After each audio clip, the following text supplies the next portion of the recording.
Hello, আসসালামু আলাইকুম।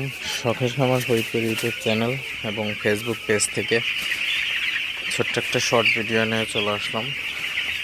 তো আসলে এই প্রচণ্ড শীতের মধ্যে ব্রয়লার মুরগির ঘরের তাপমাত্রা আসলে কীভাবে নিয়ন্ত্রণ করবেন, তো সে বিষয়ে আলোচনা করব। তো ভিডিওটিকে স্কিপ না করে অবশ্যই শেষ পর্যন্ত দেখবেন এবং যারা ইউটিউব চ্যানেল থেকে দেখতেছেন অবশ্যই ইউটিউব চ্যানেলটি সাবস্ক্রাইব করে দেবেন এবং যারা ফেসবুক পেজ থেকে দেখতেছেন অবশ্যই পেজটি ফলো দিয়ে দিবেন। তো ভিডিওটি শুরু করা যাক। তো কয়েকদিন ধরে কিন্তু প্রচুর পরিমাণে ঠান্ডা পড়া ধরছে। তো আসলে কিন্তু এতটাই শীত আসলে মানুষই সহ্য করতে পারে না, সেখানে পশু পাখি আসলে কীভাবে সহ্য করবে। তো যারা আসলে ব্রয়লার মুরগি পালন করেন, তো ব্রয়লারের কিন্তু আসলে এমনিতেই ঠান্ডা লেগে থাকে। তো সেক্ষেত্রে কিন্তু ব্রয়লার মুরগির ক্ষেত্রে কিন্তু একটু ঝুঁকিটা বেশি, ঠান্ডা লাগার প্রবণতাটাও বেশি দেখা যায়।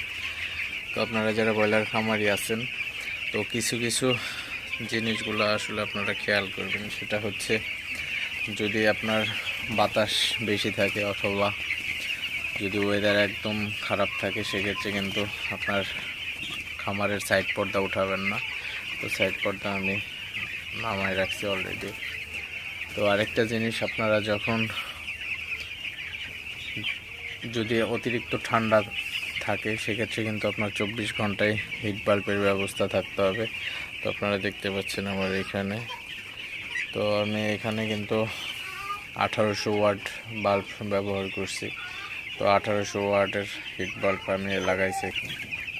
তো 1800 ওয়াট ব্যবহার করছি। আমার এখানে কিন্তু 800 বাচ্চা। তো বাচ্চা প্রতি 2 ওয়াট করে লাগে মূলত। তো তারপরেও আমি একটু বেশি দিছি।